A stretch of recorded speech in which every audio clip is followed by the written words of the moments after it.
بسم اللہ الرحمن الرحیم۔ السلام علیکم۔ 5 ہجری میں قبیلہ اشجع کا ایک وفد معاہدہ صلح کے لیے حضور صلی اللہ علیہ وآلہ وسلم کی خدمت میں حاضر ہوا۔ یہ وفد 100 یا 700 آدمیوں پر مشتمل تھا۔ یہ لوگ مدینہ آ کر محلہ شعب صالح میں قیام پذیر ہوئے۔ حضور کو ان کی آمد کی اطلاع ملی تو آپ نے اس بات کا انتظار نہ فرمایا کہ وہ خود بارگاہ نبوت میں حاضر ہوں، بلکہ آپ خود ان کے پاس تشریف لے گئے، خیر و عافیت پوچھی اور بڑی دیر تک کمال اخلاق اور محبت کے ساتھ ان سے گفتگو فرماتے رہے۔ پھر صحابہ کرام رضی اللہ عنہم سے فرمایا کہ اپنے مہمانوں کی کھنجوروں سے تواضع کرو۔ وہ لوگ کھانے سے فارغ ہو گئے تو آپ صلی اللہ علیہ وآلہ وسلم نے انہیں بڑی نرمی کے ساتھ اسلام قبول کرنے کی دعوت دی۔ انہوں نے جواب دیا، محمد صلی اللہ علیہ وآلہ وسلم، ہم اسلام قبول کرنے کے لیے نہیں آئے۔ ہماری آمد کی غرض و غایت یہ ہے کہ آپ سے امن اور صلح کا معاہدہ کریں، کیونکہ آپ صلی اللہ علیہ وآلہ وسلم کی اور آپ کی قوم کی آئے دن کی لڑائیوں نے ہمیں سخت پریشان کر رکھا ہے۔ نبی رحمت صلی اللہ علیہ وآلہ وسلم نے خندہ پیشانی سے فرمایا، جو تم کہتے ہو وہ ہمیں منظور ہے۔ چنانچہ صلح اور امن کا ایک معاہدہ لکھا گیا جس کو فریقین نے منظور کر لیا۔ اس دوران میں اہل وفد حضور صلی اللہ علیہ وآلہ وسلم کے اخلاق کریمانہ سے اتنے متاثر ہو چکے تھے کہ معاہدہ صلح مارچ تحریر میں آنے کے فوراً بعد وہ سب پکار اٹھے، اے محمد صلی اللہ علیہ وآلہ وسلم، آپ اللہ کے سچے رسول ہیں اور آپ کا دین برحق ہے۔ چنانچہ سب کے سب دولت اسلام سے بہرہ یاب ہو کر اپنے گھروں کو لوٹے۔ فتح مکہ کے بعد قبیلہ ازد سے 7 آدمیوں کا ایک وفد بارگاہ نبوی میں حاضر ہوا۔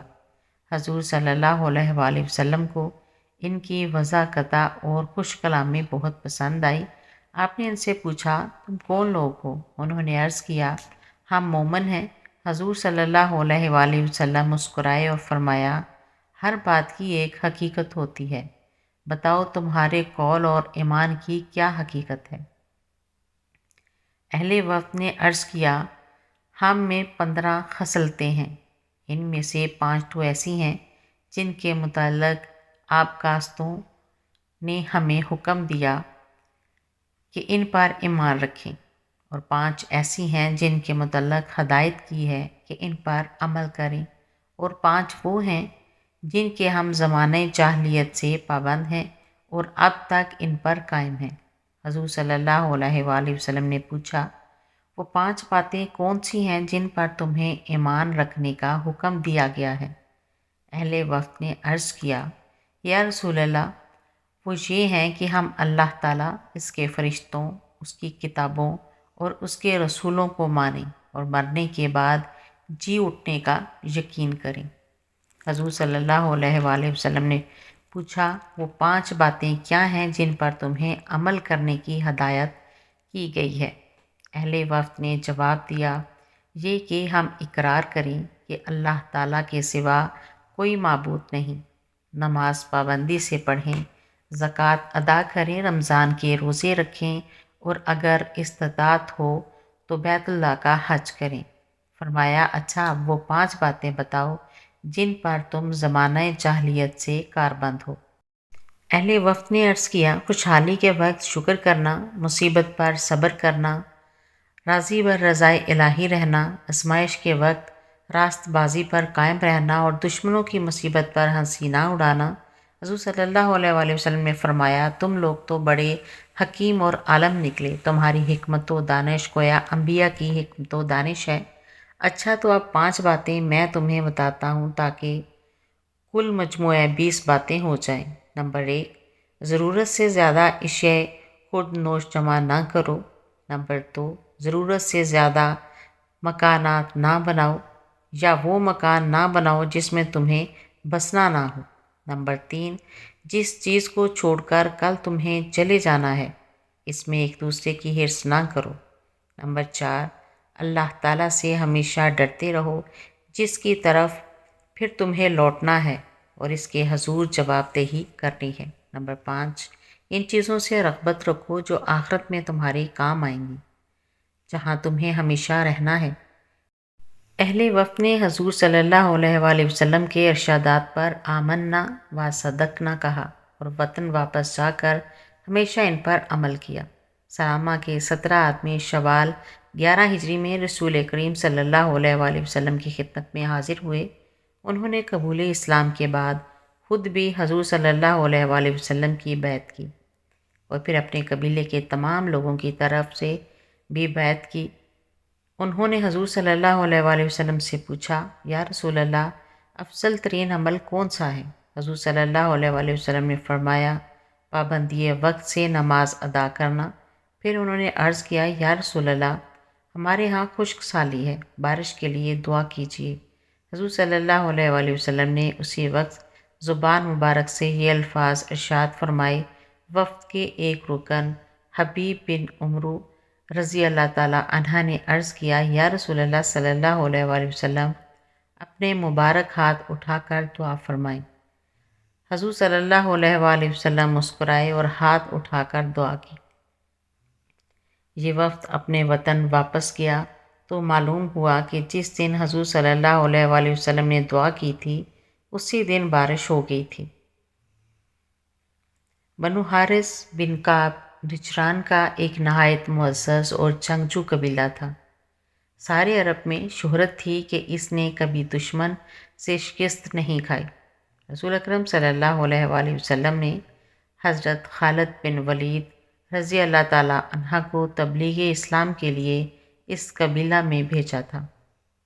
ان کی مساعی سے یہ بہادر قبیلہ مشرف پا اسلام ہو گیا اور ان کا ایک وفد 9 ہجری یا 10 ہجری میں حضرت خالد بن ولید رضی اللہ تعالیٰ عنہ کے ساتھ بارگاہ رسالت میں حاضر ہوا۔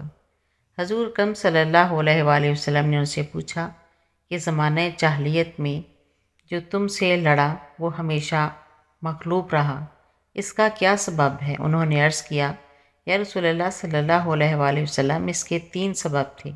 نمبر 1، ہم اپنی طرف سے کسی پر ظلم یا زیادتی نہیں کرتے تھے۔ نمبر 2، ہم خود کسی پر چڑھ کر نہیں جاتے تھے اور نہ لڑائی میں پہل کرتے تھے۔ نمبر 3، جب کوئی ہم پر لڑائی تھوپ دیتا تھا تو میدان جنگ میں ہم بنیان مرصوص بن جاتے اور کبھی منتشر نہیں ہوتے تھے۔ حضور اکرم صلی اللہ علیہ وآلہ وسلم نے فرمایا، بے شک تم سچ کہتے ہو، جو فوج یا جماعت ان اصولوں پر لڑے گی وہ ہمیشہ غالب رہے گی۔ جب یہ لوگ رخصت ہونے لگے تو حضور صلی اللہ علیہ وآلہ وسلم نے عام اراکین وفد کو 10 اقیہ اور ان کے سردار قیس بن الحسین رضی اللہ تعالیٰ عنہ کو 12.5 اقیہ چاندی مرحمت فرمائی۔